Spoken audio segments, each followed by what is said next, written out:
and welcome to Prime Property, your weekly real estate reckoner. I'm Nayantara Rai and this is what we have on the show today. We start the new year with legal tips for home buyers. Advice from DSK Legal coming up. Hyderabad's property market bucked the national trend and had a great 2015. We get to investment options. As part of a New Year special, we're bringing you legal tips for all you home buyers. Tips that you can take into 2016 if you're planning to buy a property, and the legal tips are being brought to us by Neeraj Kumar. He's a partner at DSK Legal. Thanks Neeraj for joining us here on Prime Property. So what's your first tip for home buyers? Well, the first tip I will say is there is a strength in unity. If as a buyer group you are united and you want to take on some particular issue against a developer, then the law as well as the courts and the different dispute resolution forums are there to support your cause.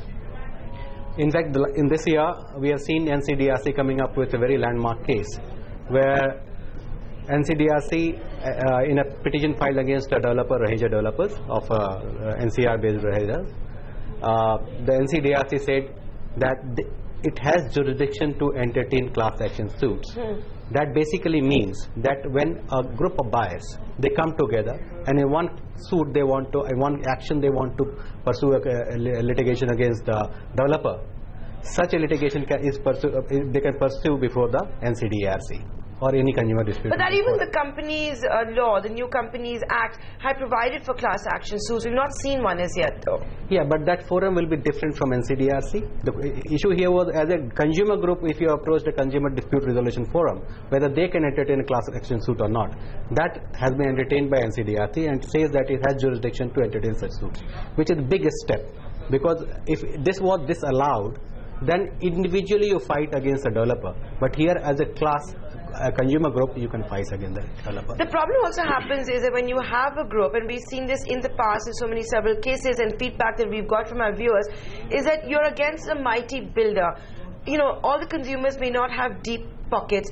The jurisdiction, the judiciary does take its own time in the country. True. The builder tries and take as long as possible for the case, and that's when you really try, when you see that the groups break up, they offer settlement to one buyer, not to the other buyer. So what would your advice be in that case? Like, take the agreement, look out for yourself, or stay apart, stay united? Well, it also depends, Nayantara, what kind of dispute that is being adjudicated upon, or what has arisen between the parties. If it is a dispute which is, say for example, we have also seen a dispute where RW was fighting against a developer to take over the common area maintenance. Now this is a common cause of all the unit holders. This you're talking about the ambience case in Gurgaon? That's true, yes. There's also an Asotec case in NCR. I will refrain from commenting because Asotec happens to be my client. Fair enough. Yeah. But what we have seen increasingly is that people come together, and if they stay together and cohesively fight against a developer, then we have seen in the last year that many judgments have come in favor of the consumer group. To stay together, fight together, you can also do class action suits, seek damages. And when they come together, obviously then they have to register this. What would that be, an RWA? It's any association. It can be RWA, it can be any other association, a general association as well. But do different states have different rules for this? Yes, different states have different rules for it. So for example, in Haryana you have different stipulations, whereas in, say, UP, you can register that association under the Apartment Ownership Act itself. Since you talked about the NCDRC, there was another landmark verdict that we saw in 2015. That one was against Unitech. The relief that was provided to the buyers, which I think was at very high interest rates, the highest ever given by the NCDRC, it was made very clear it's only for those that had approached the commission. It's not going to be for all buyers, right? Which in a case, in a way, is valid, isn't that? Because if somebody has bilaterally settled his dispute vis-a-vis the developer, and that, I mean, obviously the court should not reopen that settlement and try to award something more to the consumer who has already settled bilaterally whatever he wants at one point of time. So all the people who have been fighting against that, they have got the benefit of approaching the appropriate forum. Okay, so your first legal tip is stay united, try not to get fragmented, do still look out for your own interests if you do manage to get a good deal from the builder. Well, depending on the nature of the dispute, yes. And of course, very important to register the group, very important to register the association. Yeah, that's true. So what's your second legal tip? Well, the second one would be, as a consumer, you need to realize what your potential is. There are enactments, there are statutes which are there to protect your interest. You need to understand how government of the day or the legislature has tried to benefit you under this statute and try to take benefit of it.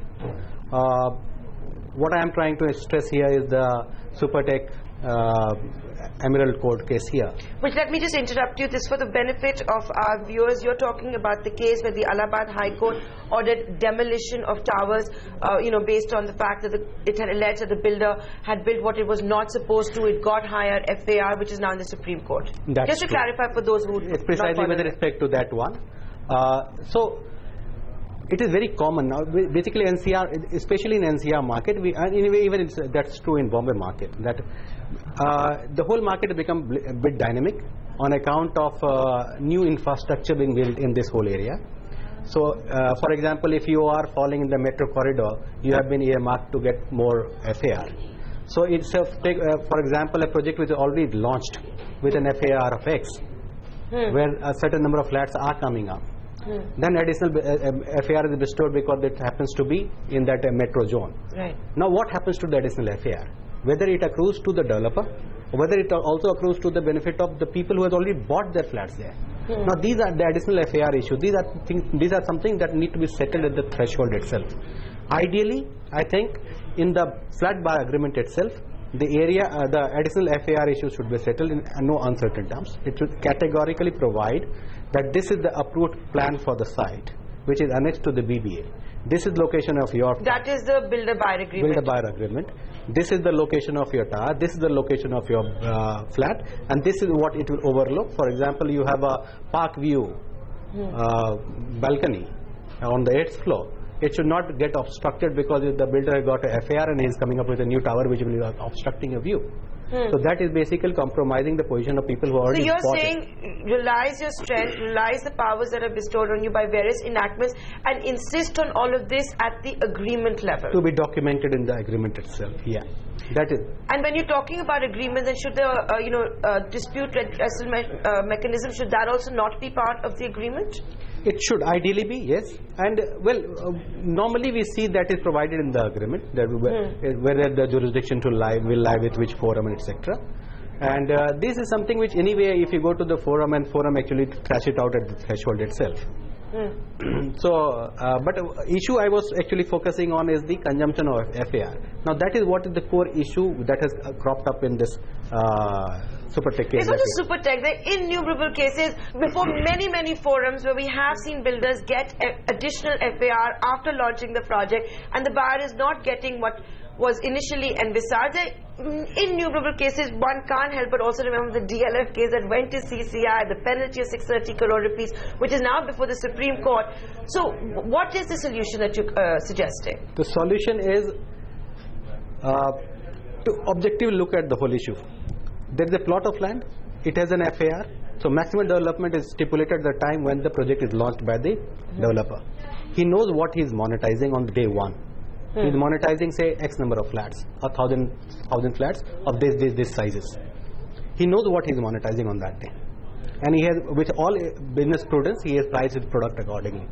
See, whatever he had, he has started monetizing. So, for example, he has sold 50% of the flats, say 500 flats out of the 1,000 flats. Now, the people who have bought flats, they have got interest in the land. Okay. So, in case a benefit accrues on account of additional FAR, then if the FAR has gone from X to 2X, and instead of 1,000 flats, now it can come up with 2,000 flats. Which also brings down prices because you've got more supply. Well, it should bring down the prices, and secondly, and more importantly, 500 people who have already bought the flats there should also get benefit of that because they have become a stakeholder on the day they have bought the flats. But this all sounds very simplistic, Neeraj, but the fact is that a builder doesn't change the agreement. There is one agreement and that's all you get to sign. Yeah, so that is where the regulator steps in, and that we have been actually hankering for so many years. So in case the regulator comes in place, and regulator can formulate bylaws and rules, like when SEBI came into being, it was not a very exhaustive bylaw that it came up with. Over a period of time, it came up with all the bylaws. Similarly, when the regulator is in place, that is a small step, but it's a step in right direction. If the regulator comes into place over a period of time, based on all the but kind in the of absence of the regulator, we don't have a regulator now. We don't know when we're going to have a regulator. So in the absence of a regulator, what should a consumer say? Consumers will collectively ask the builder to include the approved plan as a part of the agreement.